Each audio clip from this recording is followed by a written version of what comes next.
এই যে শাড়িটা দেখতেছেন, এই শাড়িটা কার জানেন? এই শাড়িটা হচ্ছে আমার দাদি শাশুড়ির। আজকে মনটা প্রচুর খারাপ। আজকে একটা ঈদের দিন। একটা মেয়ে বিয়ের আগে ঈদে মা, বাবা, ভাই, বোন সবাইকে নিয়ে অনেক আনন্দ উৎসব করে দিনটি কাটায়। আর বিয়ের পর শ্বশুর, শাশুড়ি, দাদা শ্বশুর, দাদি শাশুড়ি, ননদ, দেবর এসব সবাইকে নিয়ে আনন্দ উল্লাসে দিনটি কাটিয়ে ফেলে। আমিও আর ব্যতিক্রম নই। আমার বিয়ের পর থেকে আমি এখানে দেখতেছি সবাই মিলে একসাথে অনেক আনন্দ করে ঈদ করে। কিন্তু এবারের ঈদটা যেন এক অন্যরকম।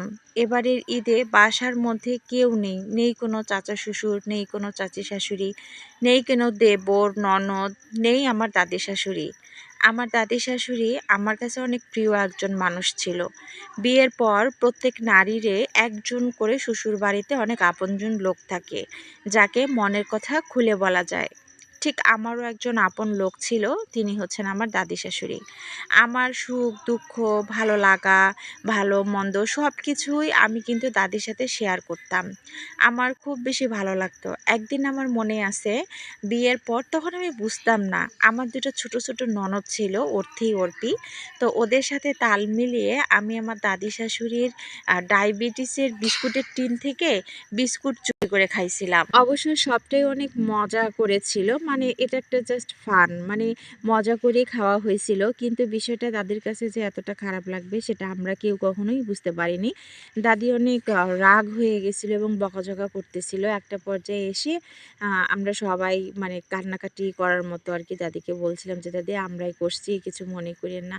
তখন দাদি আবার বলল যে তুই এগুলা করছিস, আমি তো কখনো চিন্তা করতে পারি নাই। মানে সম্পর্কটা টম অ্যান্ড জেরি যেরকম ঠিক সেরকম ছিল। ভাব বেশি, আবার ঝগড়াও হতো বেশি। দাদির সাথে আমার প্রচুর লাগতো কেন? যখন আমি আমার বড় ছেলে সাফওয়ানকে যখন ছোট ছিল, এখন তো বড় হইছে। তো যখন ছোট ছিল ওকে যখন আমি মারতাম, মানে খাইতো না তখন মারতাম, পড়তো না তখন মারতাম। তো ওই সময়টা এসে কিন্তু দাদি আমার সাথে ঝগড়া করতো বেশি। ওই যে বললাম না টম অ্যান্ড জেরি, ভাব বেশি আবার ঝগড়াও বেশি। তো এই ব্যাপারটা ছিল এরকম। তো আমি আসলে আজকে দাদি শাশুড়ির রুমে আজকে অনেক দিন এই রুমটা পড়েছিল। প্রত্যেক ঈদে এই রুমে এত মানুষের সমাগম ছিল, মানে সব চাচা শ্বশুররা এখানে এসে বিছানার উপরে বসে গল্প করত। তারপর ননদরা আসে এখানে বিছানার উপরে দাদির সাথে গল্প করত। আর এখানে দাদির একটা চেয়ার ছিল, ওই চেয়ারটায় বসে দাদি গল্পগুলো শুনতো। সারাদিন এখানে গ্যাঞ্জাম ছিল, অথচ আজকে একটা ঈদের দিন এই রুমটাই বন্ধ। আর এই যে টিভিটা, এই টিভিটা যে দাদির কতবার নষ্ট হয়েছে আর কতবার ঠিক করছে, এইগুলো হচ্ছে দাদির সব প্রেসক্রিপশন। শেষে এসে এত বেশি চিকিৎসা করছিল দাদি, ভাগ্যের কি নির্মম পরিহাস, কিন্তু টিকতে পারলো না। দাদি যে এই অবস্থায় এভাবেই চলে যাবে, এটা আমরা কেউ কখনো কল্পনা করিনি। আজকে দাদি নাই বলে আজকে সবাইরে এরকম একটা বিপদ। আমরা সবাই মনে করতেছি দাদি দুনিয়া থেকে চলে গেছে বলেই আজকে সবার বিপদ। দাদি যদি এই দুনিয়াতে থাকতো তাহলে কোনো ছেলের বা তার নাতির এরকম বিপদ হতো না। আমার দাদি শাশুড়ি খুব মিশুক ছিল এবং খুব স্মার্ট ছিল। সবসময় বডি অয়েল, ব্রাশ, তারপর কুচি করে শাড়ি পরা সব কিছুই করতো। দাদির কিন্তু অসংখ্য শাড়ি ছিল। দাদির যে চোখের ড্রপগুলো ছিল, আমি যে কতবার এসে আমার কাছ থেকে দিত যে তুই আমাকে একটু চোখের ড্রপ দিয়ে দে। ওষুধগুলো আমি যে কত ঔষধ দাদিকে খাওয়াইছি যে ওষুধগুলো আমাকে একটু দেখাই দে। মানে ওই সময়টা খুব বিরক্ত লাগতো। দূর পারবো না বা হ্যান এরকম সেরকম। কিন্তু এখন মনে হয় যে না, আসলেই সেবা করা দরকার ছিল। ইস আরেকটু যদি সেবা করতে পারতাম। এই যে হচ্ছে দাদির রুমে ২ টা বেড, এই বেড ২ টাতেই সবাই মিলে বসে গল্প করতো। আর যে চেয়ারটার কথা বলছিলাম, এই যে চেয়ার, এখানে বসে দাদি সবসময় গল্প শুনতো।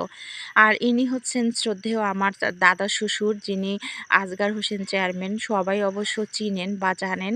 এনার বাবা ছিলেন তৎকালীন এমএলএ। আজকে কেউ নেই, কেউ নেই, কিন্তু সব জায়গা সব বাড়ি পড়ে আছে। ওনাদের ব্যবহার করা জিনিসপত্রগুলোও পড়ে আছে। এখন আর রুমের মধ্যে কেউ ঢুকে না। অথচ একটা সময় এই রুমে সবাইরে আড্ডা ছিল। এত বেশি আড্ডা দিত, আমার খুব বেশি ভালো লাগতো। আমার ফুফু শাশুড়িরাও এসে এখানে ঈদ করতো, যেটা অনেক বেশি সুন্দর ছিল। কিন্তু আজ আর এই সৌন্দর্য নাই, সব কিছুই ফাঁকা পড়ে আছে পরিত্যক্ত অবস্থায়। প্রত্যেক ঈদে এই রুমটি খোলা হয়, কিন্তু এবার ঈদে এই রুমটি খোলা হয়নি, তাই ভাবলাম আমি একটু রুমটা খুলে হালকা কিছু ভিডিও করি আর আপনাদের মাঝে শেয়ার করি। তো আপনারা সবাই আমার দাদি শাশুড়ির জন্য দোয়া করবেন, সবাই সুস্থ থাকবেন, ভালো থাকবেন। পরবর্তী ভিডিও দেখার আমন্ত্রণ জানিয়ে আমি প্রিয়া এখানেই শেষ করলাম। আল্লাহ হাফেজ, আসসালামু আলাইকুম।